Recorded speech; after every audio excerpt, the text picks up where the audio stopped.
Hello and welcome to the BRR Legal Brief, where we bring you the latest legal issues affecting corporate Australia. I'm Kate Ritchie. Last week we saw ASIC regulator Greg Metcalfe announce that he would like to see a review of Australia's takeover provisions with potential avenues of reform to include the creep provision and also the potential introduction of a put up or shut up rule into Australia. Joining me to discuss the potential review and whether we need changes to the rules is Richard Kriedemann, who's a partner at Allens. Welcome. Thank you. Thank you for having me. Well, Richard, before we look more closely at the rules, what's prompted ASIC's call for review? Well, I think in the case of the creep exception, it's definitely the acquisition by Gina Reinhart of the initially 19% interest in Fairfax and the acquisition by Crown of a 10% stake in Echo Entertainment. So interestingly enough, the debate's been sparked by two people who actually haven't used the creep exception. Okay. On put up or shut up, that's actually I think that's the most recent iteration of a much longer debate, and that's been going on really ever since people started adopting bear hug proposals, which is the putting of an incomplete proposal to a target company, which then becomes public, puts pressure on the target company to engage on the merits of the proposal in a situation where the person putting it is not actually obliged to proceed, and that's perceived by the regulator as a sort of a flaw compared to the regime which would apply for a traditional takeover. Well, I'd like to talk more about the put up and shut up rule in a minute, but if we look firstly at the creep provisions, how do they currently operate in Australia and how would we change them, or what's on the cards here? Sure. Well, I guess you need to take one step back. The creep exception is an exception to the 20% takeover limit, which says that you can't acquire more than 20% of a listed company unless you find an exception, most commonly a takeover or a scheme or a creep. The way it works is that once you've held at least 19% for at least 6 months, then you can creep by 3% every 6 months. So what you need to do if you're wanting to avail yourself of it is look at what your interest was 6 months ago, look at what you've bought in between time, and the difference is the headroom that you've got available to you. It's been around for a very long time, since 1980. I actually was not focused on takeovers policy in 1980, but the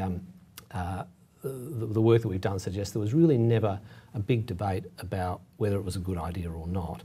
My own take is that it's actually a quid pro quo for quite a tight regulatory regime for takeovers with the 20% limit without things like follow-on bid rules. So that the creep exception was introduced as a sort of I guess to reduce some of the impact of the rules when they first came in. The current debate is really whether we should continue to have that rule at all. The UK abolished it back in 1998, and ASIC's position, as I understand it, is to consider whether we move it back down to 1% every 6 months with a cap at 30. So that's the current debate. And would that cap and that removing it to 1%, do you think that's something that would be welcomed by industry? Is it a good move? Well, I think it's seeking to fix something which isn't broken. And what people, I think, have not focused on is that there's actually quite a bit of protection there already. You have to have 19% for at least 6 months. You can only, every 1% creep triggers a disclosure obligation. The target company can issue tracing notices at any time in between. So it doesn't need to be a sort of a takeover by stealth. There's actually not a lot of stealth involved. Okay, and that was actually my other point on the takeover by stealth. Is it used commonly in Australia for this purpose? No, it's not.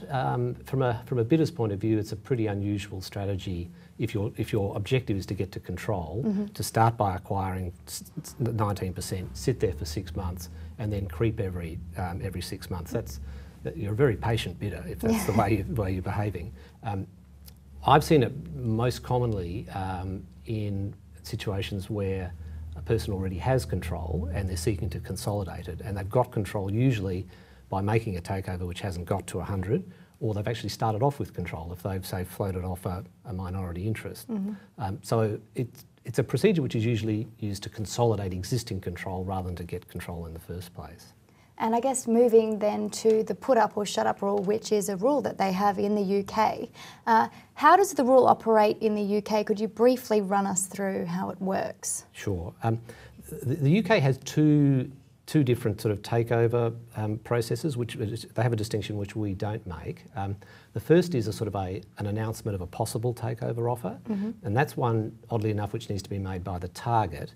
If there's a leak of a controlled transaction or an untoward movement in the share price, then the target can be obliged by the UK panel to make disclosure as to every person it's having those discussions with.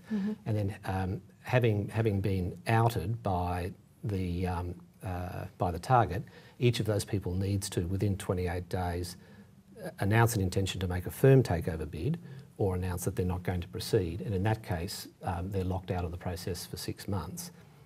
The second is sort of a firm announcement of an intention to make a takeover bid, which is quite similar to the rule we have here. The reason, though, that rule is as strict as it is in the UK is that they have a much stricter approach to frustrating action that we do. So you actually need this rule to deal with a regulatory requirement we don't have in the same form. Because having made an announcement of a possible takeover, the target is then prevented from doing anything which would prevent or frustrate the possible offer until that put up or shut up deadline has been reached. So you need it in the UK because you're put in a position that you're not put in Australia. Here, you're not into frustrating actions territory if a scheme proposal is put to you at all, I don't think. And in the case of a takeover, only where you've got a genuine potential offer, and that can be a long way down the track from an approach. Well, that certainly moves me to my next question. How easy it would be to transport the UK rule into the Australian context? Well, I guess there's a threshold issue as to whether we need to have it.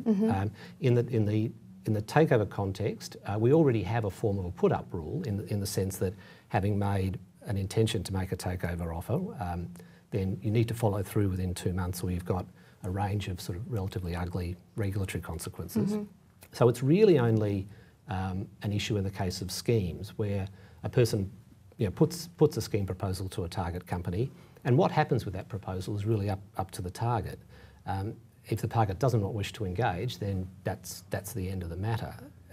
So if you're going to import the rule, what you'd need to oblige, I think the way you'd need to translate it is to say, if you make a scheme proposal and the target company does not sign up to that scheme proposal, then you should, within whatever period, come up with or make a takeover announcement or be locked out of doing anything for 6 months. And that's a pretty significant change, and I don't think one that we'd sort of want to introduce lightly. Well, I think you probably answered that the rules are not needed in Australia, but is there any other potential solutions for this area? Well, I think it is restricted to schemes. I think in takeovers, I think we've got the settings right, and that's because of the statutory obligation to proceed. I think there is an issue though in incomplete proposals that are leaked to the market, and I think ASIC is right to be sort of rattling our collective cage about that. But I think the answer there really is the system works within the existing rules. If a scheme proposal is put on an incomplete basis, I think we need to ask ourselves, well, why is it that everybody's announcing these things when they didn't years ago? And I think the answer to that is because there's an increasing focus on continuous disclosure, leaks, a risk of being second guessed. So I think the debate to be had is probably more how those continuous disclosure rules are working. But if you get to a point where an announcement is made, provided that in the case of a scheme proposal, it's clear that the proponent of the scheme is not obliged to proceed if the target doesn't recommend it, then I think you've got a situation where the market knows what's going on. It's trading on the basis of known unknowns, like it always does. So I think it's right to have the debate on these things, but we shouldn't start from an assumption that the rules are inadequate, because I don't think they are. Maybe we just need to look a little bit further at continuous disclosure.